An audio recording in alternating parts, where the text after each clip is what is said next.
You'll be popping in and out, so that is just fine. Feel free to pop in and out as you please. But I would like to welcome everybody to our first Social Media for Good forum. So we are planning to do about 3 or 4 of these throughout the year, 1 a quarter. So this is our very first one, and we've got 3 panelists that I will introduce here. First, we've got Amy Ert. Amy, say hi. Hi. So Amy runs the Facebook group FBG Milwaukee Chit Chat. There's about 7,400 people in your group? Somewhere in there. So about 7,400 people in her group, and it's just a beautiful place for people to come together as neighbors and community members and support each other and inform each other and, just generally get to know each other and build real relationships. Teresa, say hi, Teresa. Teresa is the director of things and community manager for Orange Nebula. Orange Nebula is a creative company based here in Vancouver and doing really, really wonderful things, building really strong community. So I'm excited to hear from Teresa a little bit today too. And then finally, we've got Brett Dillahunt. Brett, most importantly, was Adrian's history and civics teacher in high school, and now runs about 5,200 member Facebook group and nonprofit called Mustangs for Mustangs. And so it is basically the idea that anybody who has lived in Prosser, Washington, has gone to Prosser schools, has family in Prosser, Washington, can be a part of this group. And they provide support around housing, around physical safety, around food safety, and a few other items. And how long have you been doing that for, Brett? This is our 7th year. Okay, so 7 years doing that and doing really, really amazing good in the community. So as a quick intro, I'm just very grateful for everybody who came today. And what we are trying to do at Spry this year is really take the conversation around social media and change it and angle it more towards the good, the light, the positive that's happening on social media. We hear everybody talking about how toxic it is, and certainly there are corners of anywhere. There are corners of the internet, there are corners of social media, there are corners of ourselves that are toxic. But instead, we would like to shape the conversation around the good that's happening. And so bringing Amy, Teresa, and Brett on the podcast on the webinar, the forum here, is really an honor. And I hope that we can all learn a little bit from them and the good that they're doing in their communities. So as a reminder, I've got a few questions that I'm going to be asking them. And as you all have questions, you're welcome to drop them into the chat section. If you know how to do that, you're welcome to raise your hand at some point if you would like. And you're welcome to add any questions to the Q&A as well. Okay, I will keep track of all of those, and we will leave some time to ask questions to the panelists at the end. So my first question that I want to start with is I want you panelists to think of a story that really highlights the good that you have been able to accomplish through your social media efforts. So Amy, do you mind starting with that? Can you give us just a story, an example of something that your group has done that has brought good into the world through social media? Sure. There's like 1,000 that come to mind, because to balance, I think, the good with the challenges. So we've had a lot of challenges directly in our area, Portland Metro here. And so with those challenges, our community has been able to meet them with just a tremendous amount of good. And so, for example, when the fire evacuations, 40,000 people in our county were evacuated, we had thousands of members pull together and help organize, churches, nonprofits, pastors in the community, individuals in the community really used the group to connect to each other and just meet the needs of the community. And that just has been duplicated or replicated over and over again, even with the 87,000 people plus in our county that lost power for multiple days. The community just on an individual level really helped people and checked in on their neighbors. And so there's a lot of examples of good that comes from meeting really difficult challenges. How interesting is it, Amy, when something happens like what happened this last couple weeks with losing power, the conversation within the group must change on a dime like that, right? We go from what restaurant should I go to tonight? And then the conversation just changes so fast. What is it like to kind of watch that conversation flow when there's a big need that's happening that your community is rallying around? I think what's amazing is that there's kind of a collective consciousness for the vast majority. I mean, I would say pretty much all the members, that during that kind of community state of emergency and crisis that we had in our state and in our county and in our direct, Milwaukee/Portland area right here, the whole community kind of just understood that this is what the entire feed is going to be focused on for the vast majority. And that doesn't mean that occasionally there's going to be a kind of a side need or a different thing, and that's okay too. But really everybody just kind of understood, we're not going to argue about politics, or we're just going to focus on, let's meet the needs of our neighbors right now. Mm-hmm. And then as the need, we still care about the people that I think some people probably still don't have power, and we're still addressing those needs, but the county and the state and more organizations that are, based in the community are addressing those needs. And it's not so much individuals, individual members and individual neighbors that are just trying to help each other. So the shift in the complete tone and conversation in group really just pulls together, and everybody really attacks the needs that are right in front of us. So it's interesting to watch, because it kind of happens over and over, and it really depends on the challenge, because when it's a political type of a challenge, or something that it's disagreements and people have a lot of different ideas on how to meet those challenges, then it can get more conflicting. But when it's just a state of emergency and it's people really just need food or transportation or shelter or heat, when it gets down to those basic necessities, people often just pull together. That's amazing. It is interesting that with something like that, when the need is so urgent, that everything just shifts organically. You don't even have to lead that shift. They've done it again and again, just organically. So that's very interesting. Teresa, I'm going to move over to you. So can you give me an example of, within your communities? So Teresa runs all the forward-facing digital communications for Orange Nebula, which is a creative company based out of Portland here. And also runs the 3 Facebook groups that kind of the main community that Orange Nebula has built congregates around. So Teresa, yours is a little different, right? You're a product-based company, not a nonprofit or a community group. So tell me a story about something that has been, good, this human connection that has come from the work that you're doing from a brand perspective. So there's like 2 big stories that come to mind. There's the first one is, and I know I talked with you about this when we had the podcast. There was what started out as a negative customer interaction in one of the groups. And so I did what all social media managers do, take it offline. And so just started dialoguing with this person and just kind of getting to the heart of the issue and really trying to help him, trying to figure out first off what the real root of it was, and then how to help. And most of the time, like with him, he just needed a conversation, right? He just needed somebody to chat with and kind of work through some stuff. Well, we've been building rapport, and now we're friends on Facebook and things like this.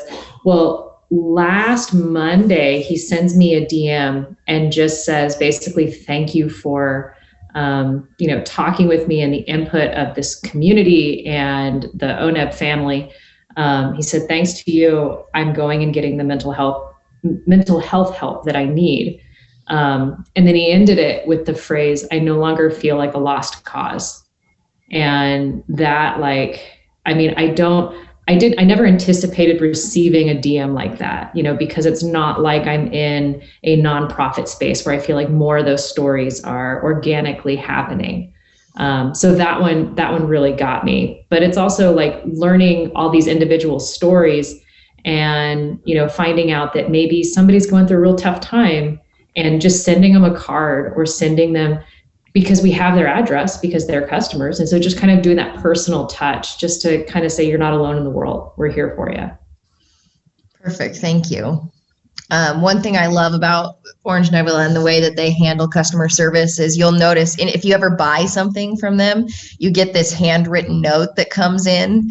And some of them say like, we licked one of the items in your package, good luck finding. That was pre-COVID. I know, we got in trouble for that one. Yes. Other things I've seen before in the Slack channel, because I'm in the Slack channel with Orange Nebula too, is like if they see a comment or something come through that's like, asking for, they'd love a side of peanut butter to go with their product. I've seen us put a thing of peanut butter in and send it with them. So whatever they said online on social ends up in real life with them, and just building this human connection from a brand perspective that most people do not take the time and effort to connect on that human level. So that's something really special about that organization, in my opinion. We actually owe a customer a poorly drawn version of our logo on a taco wrapper. That's the one, taco wrapper. I don't want to do it. But. All right, let's move over to Brett. So Brett, tell me a story about some of the good that has come from the work that you all are doing on social media over there at Mustangs for Mustangs.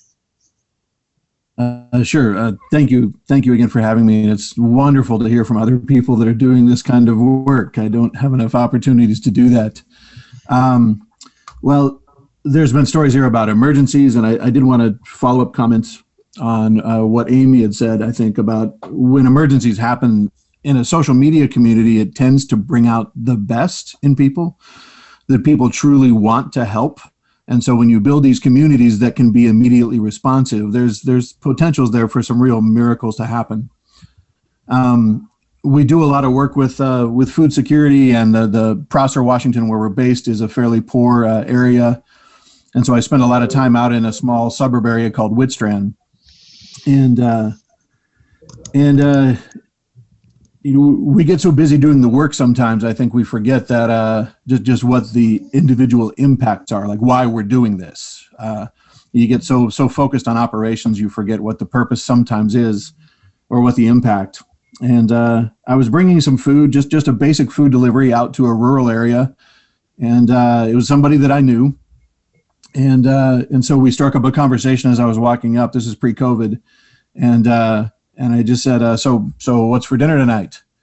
And he said, what you got in those bags? And so the understanding that hunger is a chronic and very real issue for a lot of people, that it's not just I didn't quite have enough or we're skipping some meals, that oftentimes you walk up to houses where there isn't a morsel of food inside.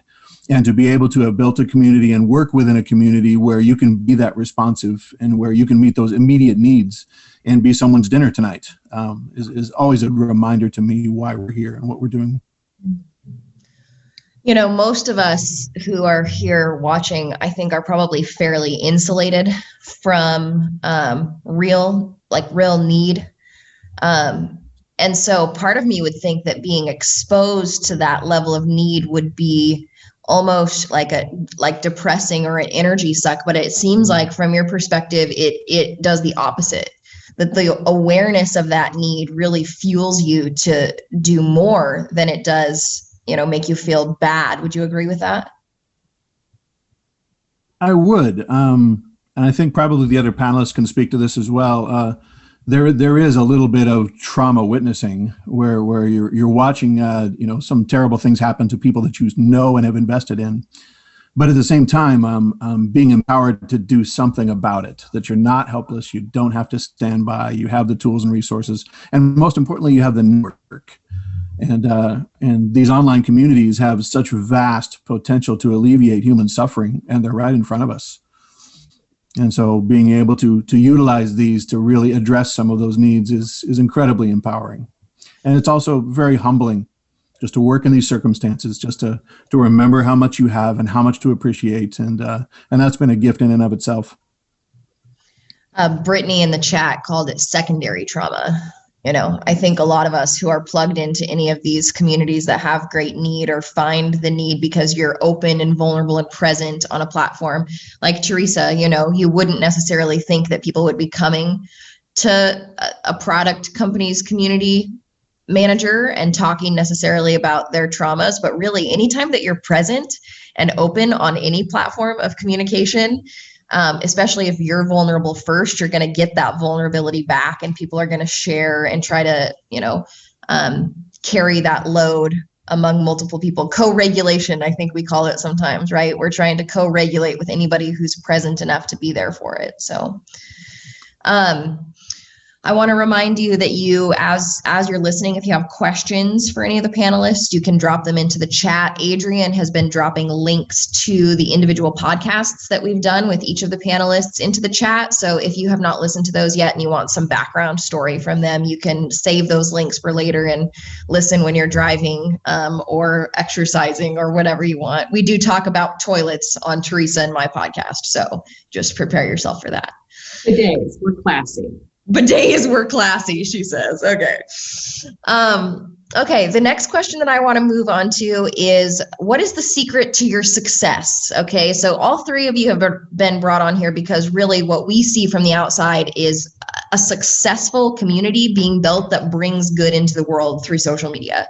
So I'm going to start with Amy again. What would you say is the secret to the success of your group? What's most been able to let you grow the community in the way that you have, in such a healthy way? That's a complicated answer. I would say first, the passion of our community members, of our neighbors here. The passion is just amazing. Like, people really want to build our physical area, our neighborhood, our city, our community, our county.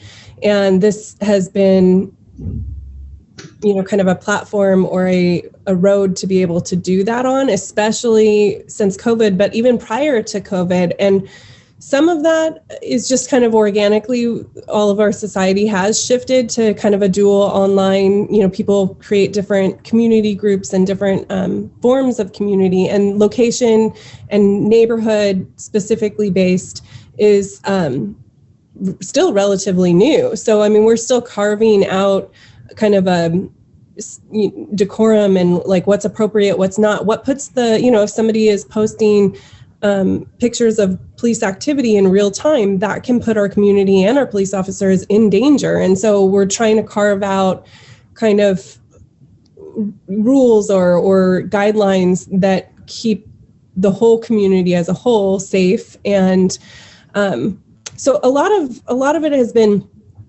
I guess, to go to your direct question, like what helped kind of build this type of a community.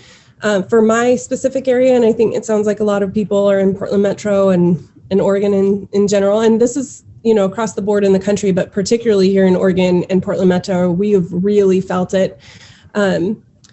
Chronic crisis. So we've been in a state of emergency with homelessness and houselessness, food insecurity, housing insecurity for years, for I would say about 5 years-ish. Prior to the pandemic. And then after the pandemic hitting, that hit us. On one hand, we did have a lot of infrastructure in place, like nonprofits and organizations to try and help meet the needs of the community. On the other hand, we already were starting, behind the ball. We were already had a lot of suffering and a lot of challenges in the community. And so I think that, it's not recommended to have chronic crisis and states of emergency in your community, but when you do, it really does pull people together. It also can be challenging because it is that secondary trauma. It is PTSD. It's collective PTSD, and so people can be reactive and have challenges with communication, because if you're under a pressure cooker, you can, and when you're reading content especially, you can read it in the tone of the emotion that you're personally experiencing. So, you might read something and feel it one way and perceive it in one way. And then if you're in a different mood on a different day, you could read it and perceive it in a totally different way. So the more that people become self-aware of how they feel and how they're interpreting information, the more that they can kind of pace their reaction or their response to it. So we have a lot of very specific communication guidance, because it's not a hard, fast, you have to do this. It's just, this is effective communication. So I think for building a healthy and strong community, it really comes down to communication and the ability for people to communicate even when they're experiencing trauma or secondary trauma or community crises. And Amy, I know that your group specifically, you have a background in behavioral. What do you call your background?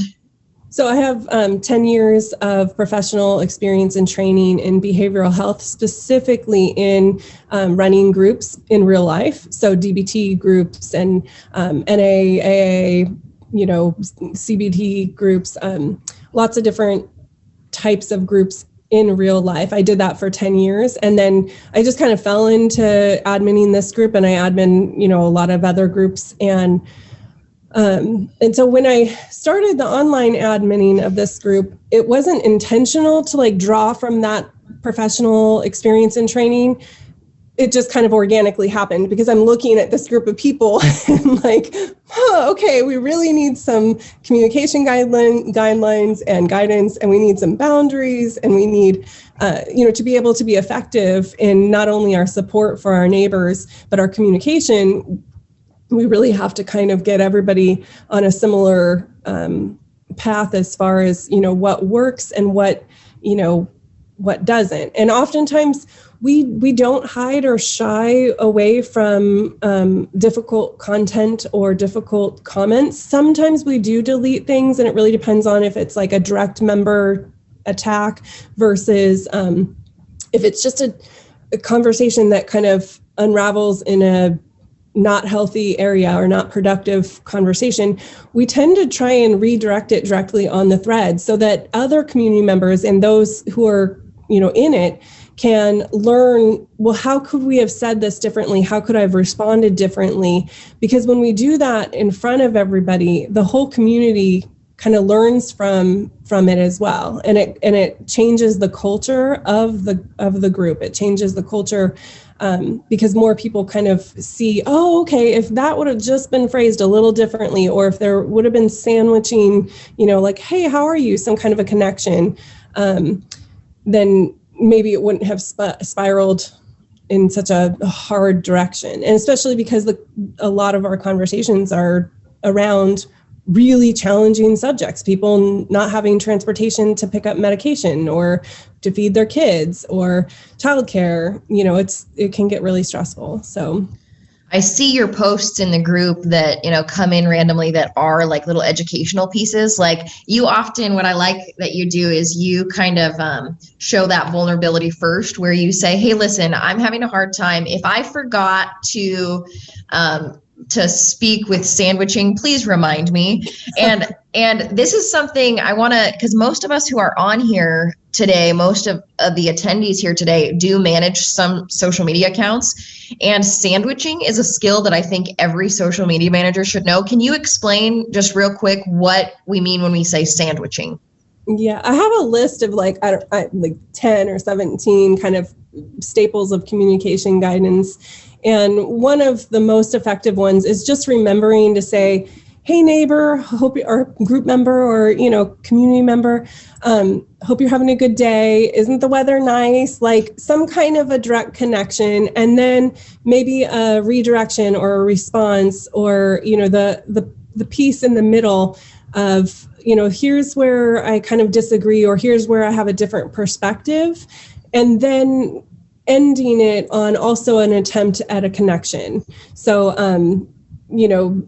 something else that would kind of be more of like an attempt at like a personal connection or a connection to the community, so that it's not just hot out the gate. Because if you're having a conversation with people, you can read tone and expression and hear inflection in different words and stuff. But if you're just reading it online, oftentimes people go straight to the meat, like, F you, this is what I want, or that doesn't work for me. And it's very punch, and when it's a punch, then it tends to come back with a punch.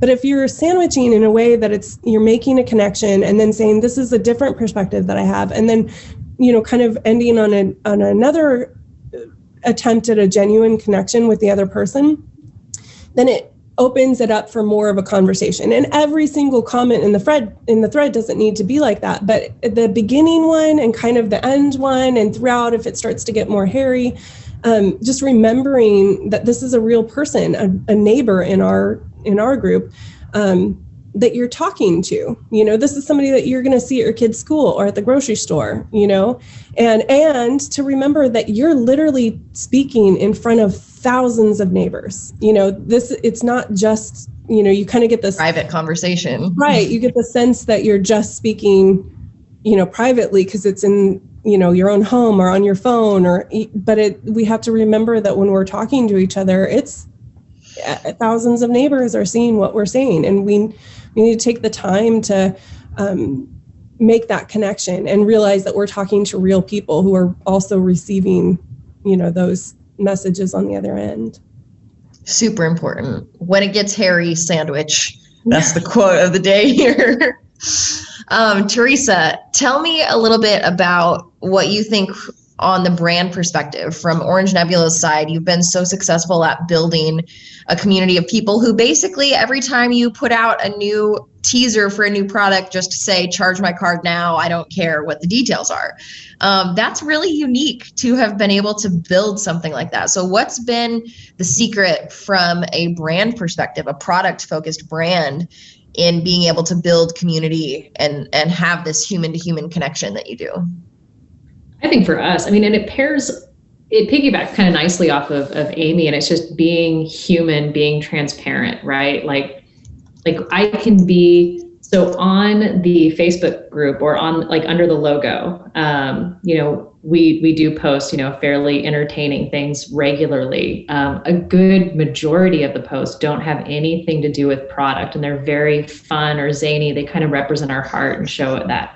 And then as soon as you come into the communities, those groups where we're building those relationships, you see, my branded avatar, and, I'm interacting and posting stuff regularly. And I think I have no problem showing the world how big of a dork I am and what articles or science facts or bits of pop culture really get my brain spinning. And then, showing up and being present on when other people post, it's this for coming at it from a brand, it's remembering that social media is supposed to be social and interacting. And if somebody else posts something, if you like it, comment, respond, be human, don't be a bot, don't be a droid. Unless you're a droid with character. That could work. There's some personality programs we could put in. Okay. Well, and our latest IP does have a very cute little robot. So maybe I shouldn't use so much. I'm just saying. But I think that's it, and it's just regularly building that relationship. And so if you're talking to C-suite, it's recognizing that relationship that you're building, just like a salesperson building a relationship, there is a return on that. It's not a direct ROI, it's an indirect, but you're building that relationship and knowing that will come around.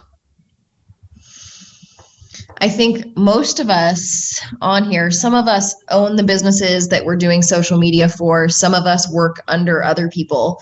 So, if you own the business that you're doing your social media for, you really get to set the tone for that. And so it's easy for you to say, okay, I'm going to choose to be human with my content. I'm going to choose to show up, without the promotional language that maybe I was taught in marketing to be using. But if you have somebody over you, how do you get them to not be so concerned about how many leads you're sending through as you're building relationships with people on social media?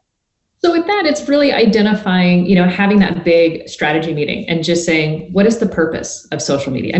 We know the purpose is building those relationships, being a good, brand awareness and that kind of stuff, and building those bonds.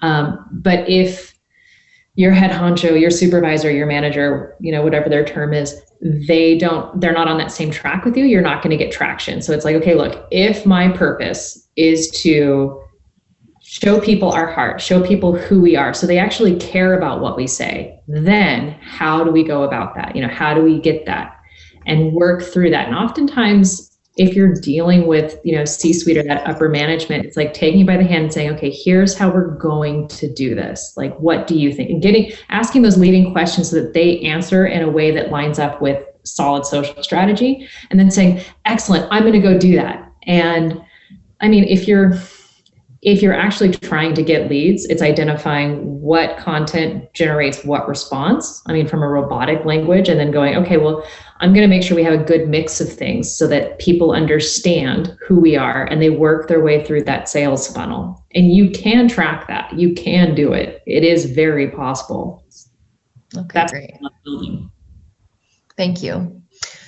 All right, let's move over to Brett. So Brett, from your perspective with Mustangs for Mustangs, having this really hyper local group of people who are all anchored around one region, tell me what the secret is to the success of Mustangs for Mustangs. Give us the juice, the secret sauce. Well, we talked about this a little bit during our podcast, and that it was wonderfully reflective to be able to even think about what maybe the ingredients have been, but I think Prosser being a town of only 6,000 people and 6,000 people in 22 churches, by the way, and also in a very deeply read, opinionated district where a lot of times the social media discussions just turn into a high stakes ping pong match almost immediately.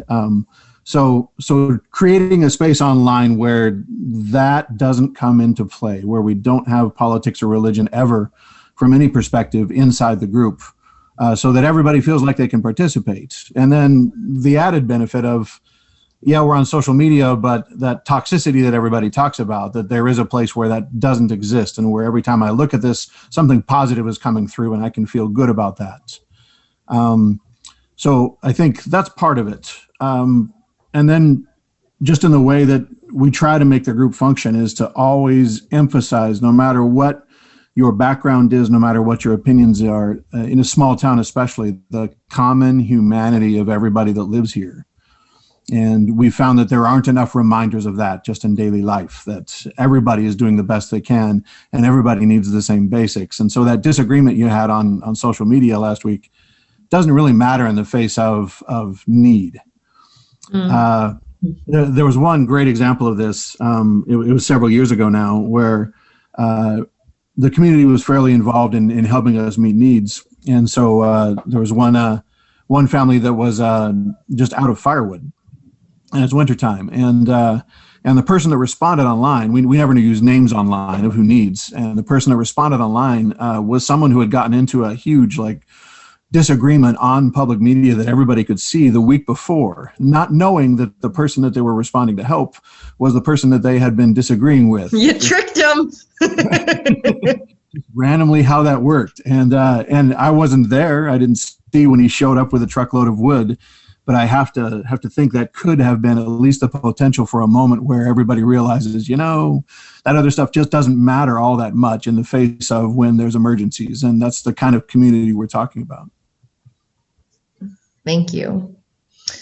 Okay, I have a couple of questions that have come through. I've got one more big one on my side, but if you are starting to have any thoughts or questions that you want for any of the three panelists here, if you'd like to drop them into the chat or the Q&A, I will get to them after this next question.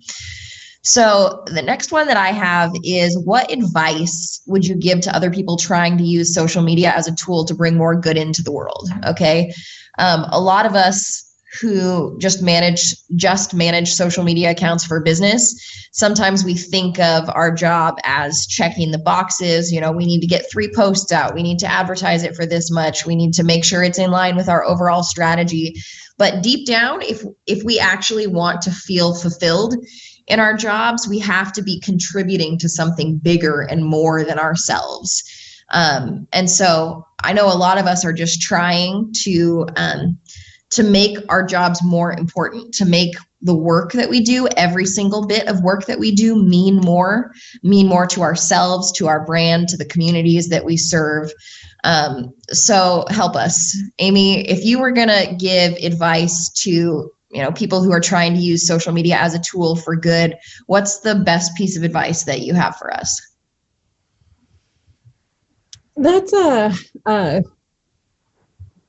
I have probably a different perspective and take because of the nature of our specific group is just, it's not only just location based, it's really neighbor based. So if I was running, for instance, like a parenting group that was also location based, we would have that subject to kind of gravitate around. And neighborhood or location based that's just specifically, this is our neighborhood, this is where we live, is a really broad, wide variety of topics that would be relevant. And for us, unfortunately or fortunately, or however you want to look at it, does include a lot of politics, because we can't avoid those topics when they're literally marching down our street, or, you know, when, especially the past year of all of the different things that we've had, even with the fires, you know, a lot of things kind of came in. And so if we're trying to progress things so that social media is used for good in our situation, when it's neighborhood and location based in that sense, we have to balance it, like I said before, with healthy communication skills and healthy member interaction with each other.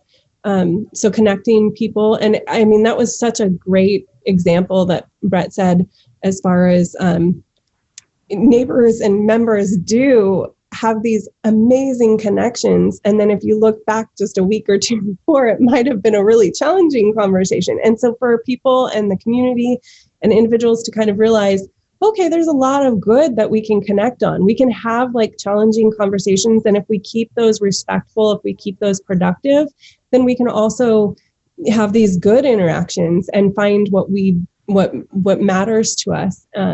So the good part too, I think for us specifically, is to be able to give small, hyper local and small micro businesses a chance to get elevated, and for neighbors to be able to support them. And so incorporating that into our community has been a base foundation for building the community, so that people directly here in our area that are starting small or micro businesses can develop relationships with their neighbors, because members and neighbors are way more likely to support businesses that they have a relationship with the owner, that they have the relationship with the people that are, on the other side of that business.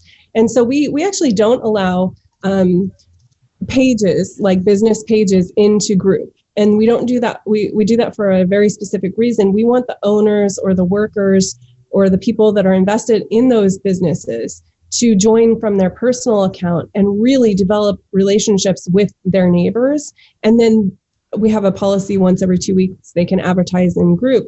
So they can take their page and, share an ad or share a post from their page into group, but it has to be done from them personally, because when you're building your small business or your micro business, you're a part of that. And, and so we make exceptions for nonprofits and businesses, because those are different entities, and, those pages can join. But for business pages, so doing good in the community is really supporting micro and small businesses hyper locally in our area.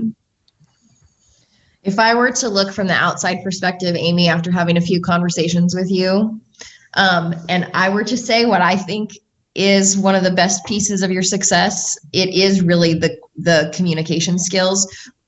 First, primarily, that you've trained on, because when you come in, you set the tone with those communication skills, and then secondarily, what you've been able to teach to people through modeling that behavior in the group.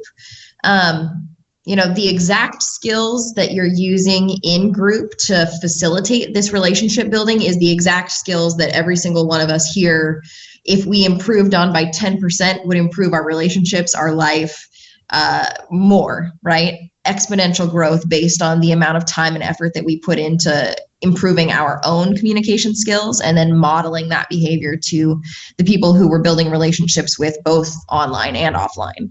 So I've loved learning that from you. I don't want to put out there that I'm perfect at this or that I'm even super skilled at this.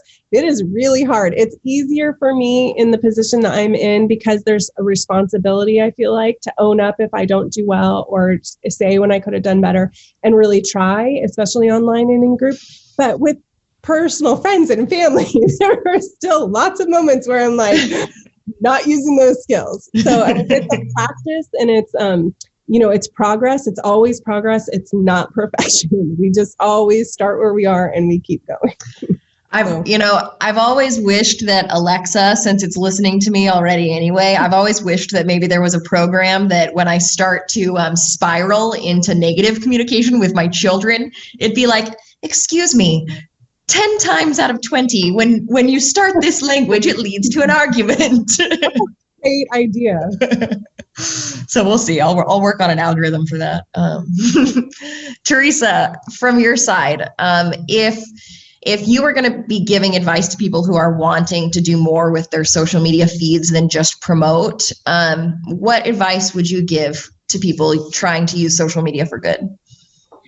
I think for me, I would try to get them to line up their company mission statement, what they're doing with social. For Orange Nebula, it's easy. We're trying to inspire people to think bigger. And so for that, that's why I have so much leeway in posting really incredible articles or things that just make me think, like, how do I get people to think bigger? How do I get people to dream and imagine?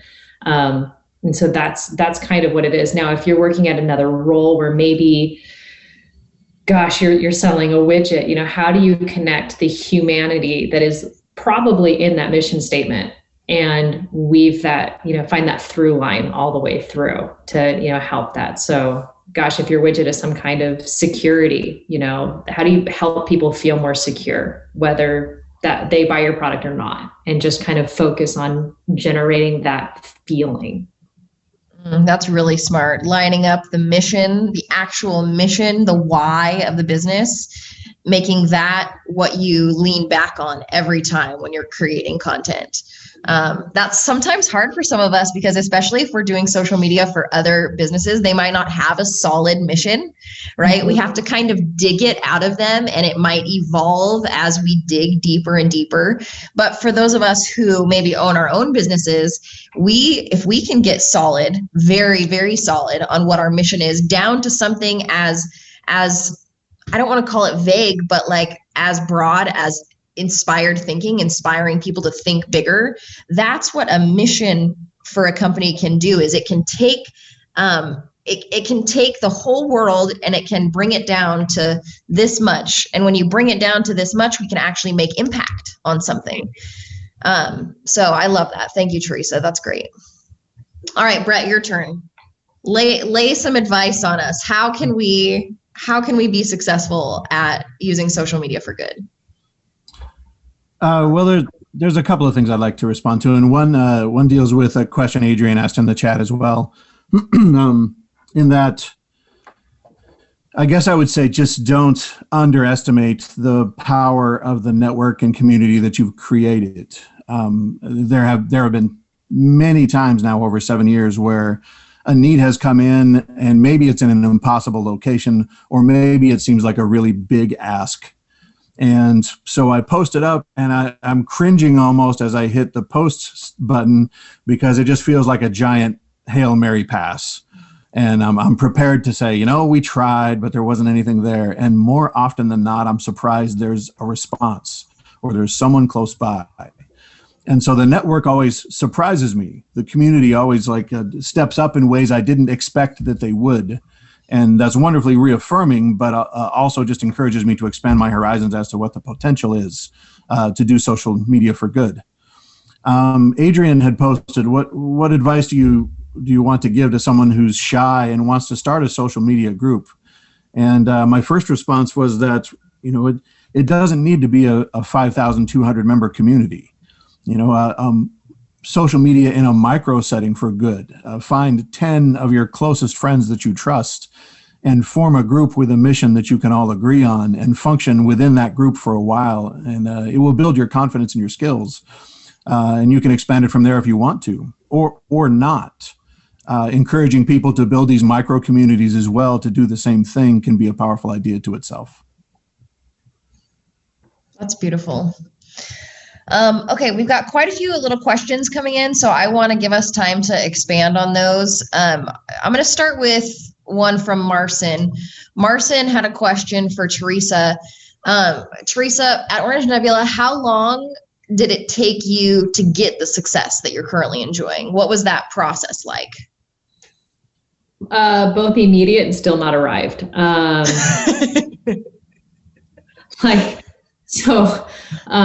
For me to be a dork under my own personal avatar in the groups, that's easy. That's just me being me. But then when it comes to, as soon as I wear the little rocket logo and try to, put out our content as us, I end up resorting back to corporate jargon, and I try to hide into that previous, those previous roles. So I'm still loosening up. So I have not yet arrived. Yes. How long do you think it took you to build relations, like rapport with people? Because you kind of jumped in. Some of these groups had been established before, or you got them established. So, how long did it take you? How long did you have to be present and put into the group before they trusted you and built relationships with you? I would say that was at least 6 months, where at first was like, who's this chick? And now it's like, oh, hey, we know her. She's cool. We found another post on the Gundam in Yokohama. We got to post that for her because she's going to be so thrilled to see that they finished it. Mm-hmm. It's taken time, but I have a feeling the relationships I've built, I'm going to carry for life. I want to ask that same type of question to both Brett and Amy. Brett, how long do you think it took you to, get to the point where you felt like the group was successful? That's a complicated question because it's a hard definition for success to come up with when you're dealing with chronic crisis. And Amy mentioned that. I think it was Amy that mentioned that earlier.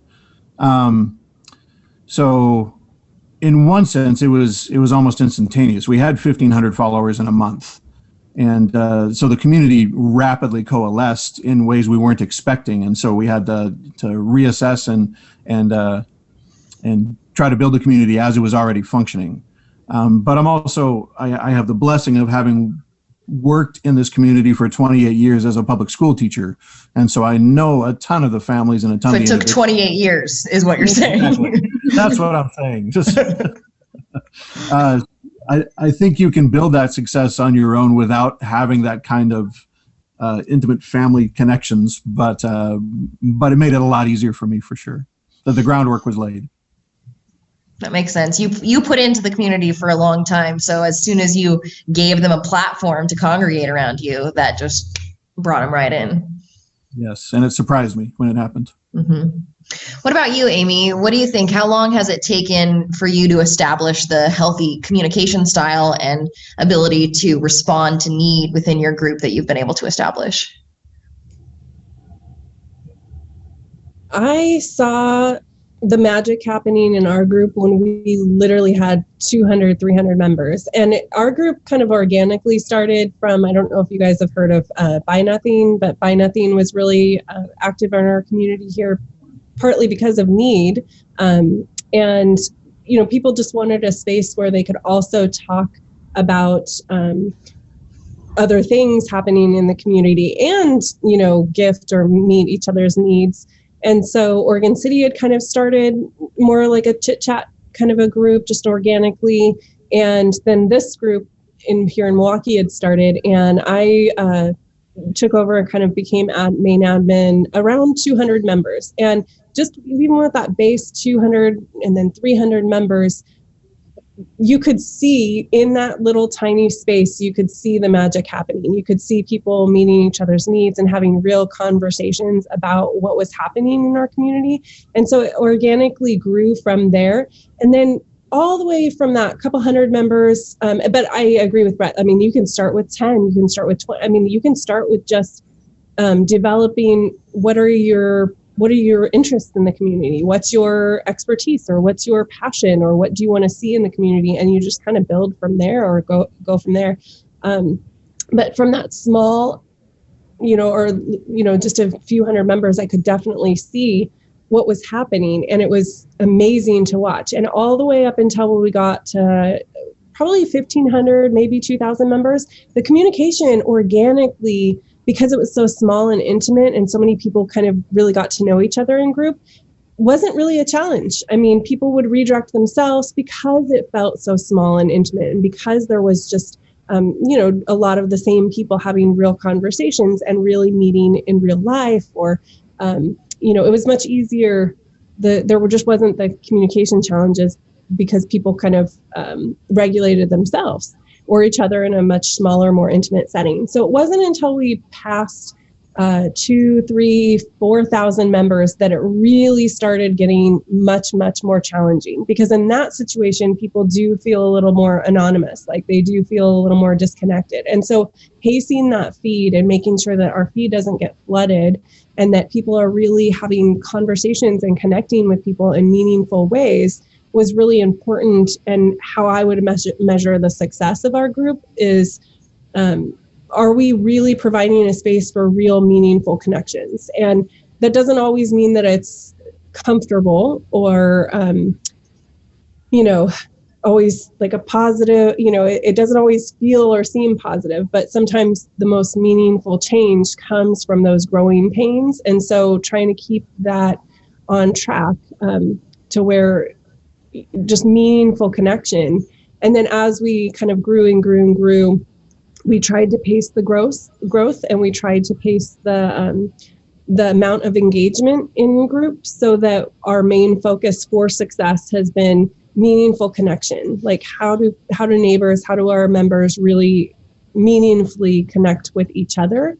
And that's how we've gauged the success of our group. So it hasn't been based off of engagement or growth. It's been what's our mission? What's our mission? What is our goal here in this space that we're creating and providing? And how many years have you been adminning that group? 5.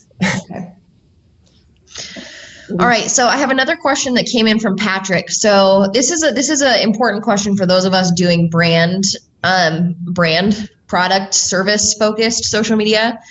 In 2021, do you all see more of these deeper community engagements happening in tweets, Instagram posts, or are we finding these greater impacts happening in groups? And if it is groups, which I would say at least with the people that we have on today, that it probably is there software outside of Facebook groups that any of you are already thinking about that you might kind of have on the horizon for how you maintain these intimate relationships, perhaps outside of Facebook?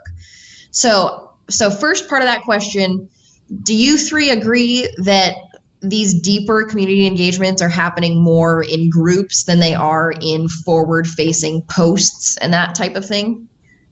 I mean, I can go ahead and jump into that first. So for me, I will say yes, it is easier to build a deeper engagement in groups. I think because if I send out a post, really maybe 10, 15% will see that post, and then having those same people see it in a way that allows them to interact, I think that makes it a bit harder to develop those relationships. So I do see groups being more conducive to building those relationships. However, I do see relationships happening on Twitter. I think when you get a brand and you position people within that company to be thought leaders, they're the ones who build those relationships that really humanize the brand overall. So I think the more we see that, we can get that going. And there's several like tech companies and really big companies on LinkedIn that are doing an amazing job. And they're doing that by positioning their thought leaders and really holding space for this conversation. And they're doing that on their personal feeds more so than on the company pages. So the more we have people like Flo from Progressive coming out and being the humanizing face of the brand, you're going to get more of that. The second part of that question is, do we see other software coming in and really enabling space for bigger conversations? I think we're seeing, at least in our space, we're seeing Discord, pop up as another opportunity for fostering engagement. And so that is something that we're actively exploring and looking into and trying to make sure we can come up with a way to make it viable and feasible to help, build those relationships. Brett, what are your thoughts on that? Are there any other softwares that you're looking at? Any difference in opinion about forward-facing posts versus groups? I come from this from a little bit different perspective, and that's, our mission is to alleviate as much need as we can. And so you have to meet your group participants where they choose to engage social media. And of course, everybody's incentives on that vary a little bit. And so it's been most convenient for us inside of groups, but that's only because that's how we initially built the entire organization, I think. I don't know that that's something you could say would be universal. But there are surely a fair number of people who are like, I'll never touch Facebook again. And they're only on Instagram, or they spend all their time on Twitter. And so we've simply decided to open up as many avenues as possible for them to get their needs to us and for people to respond. And that also gives us the added benefit of, if one of these platforms does end up going the wayside, we've still got some group identity built somewhere else. Amy, do you have any other softwares you all are looking at, or do you see Facebook groups being the long-term location for neighbor-to-neighbor conversation and help? I think Facebook as a company has done a lot of work building tools and features to help support these type of groups. I do think that there's a lot more that they can do and that they're working on, but particularly with really hyper-local community groups like the one that I'm running, it's important to have those tools and those features to be able to kind of make a safe space. Because really, community safety, our neighbors' safety, our members' safety is at the very top of the list. And when we're dealing with all the different subjects and all the different challenges in areas that are facing a lot of state of emergencies and chronic crises, we really have to have the tools to try and make sure that people are safe. We can't have neighbors posting other people's addresses or, accusing them of crimes publicly, or, we really have to be able to make sure that our members are as safe as what we can in this type of a situation. So as far as other platforms and spaces online available to do that type of work, there are some other spaces. However, Facebook is where the vast majority of people go for social media. It's spread across the board, but if you look at the data, if you look at the numbers, Facebook's where a lot of people are. And Facebook has worked really hard on building those tools and those features in groups to kind of help support admin. So it would be difficult for me to shift the amount of members and the amount of engagement that we have to a different platform, especially on the user side of learning where different tools and where different things are. Mm-hmm. From a user experience perspective, that makes really, really good sense. Mm-hmm. All right, well, we're going to close up now. So I want to say thank you so much, of course, to Teresa and Brett and Amy for coming on and giving of your time. We're so grateful for you and the work that you're doing in your communities. To everybody else who has come, if I could give you all a job, I'll give you 2 jobs, okay? The first job that I would like to give you is the real thesis or mission of our Social Media for Good is conscious creation and consumption of social media. So I want you to be very mindful of any social media content that you are creating. Do it intentionally, do it on purpose. And from a consumer standpoint, I want you to try to be more mindful about what you're consuming, how you're consuming it, what that impact is having on your life. So conscious creation and consumption is your job, number 1. Job number 2 is we're going to be focusing on Social Media for Good for the rest of the year. And so if you have people who are using social media for good, who you'd love to learn from, we are happy to facilitate that conversation. So we're going to be interviewing people on the podcast all throughout the year who are doing social media for good. And we will do probably 3 more of these panel type forums throughout the year. So I know I sent a reminder email to about everybody who came on for today. So if you got that reminder email and you think of somebody who you think is doing social media for good, just reply to me in that email. Send me an email with who they are. We'll start looking at them, see if we can get connected and bring them in so we can all learn from them. Okay. All right. I appreciate you all so much. Thank you for spending an hour with us today. Have a wonderful, wonderful rest of your day. Thank you, Amy, Brett, Teresa. We will talk to you all so soon. Bye. Bye. Thanks for having us. Bye-bye. See you later. Thank you so much. And Brett, it was awesome meeting you and Amy as well. I was just thinking the exact same thing. It's wonderful to hear other people doing this kind of work. All right. See you all later.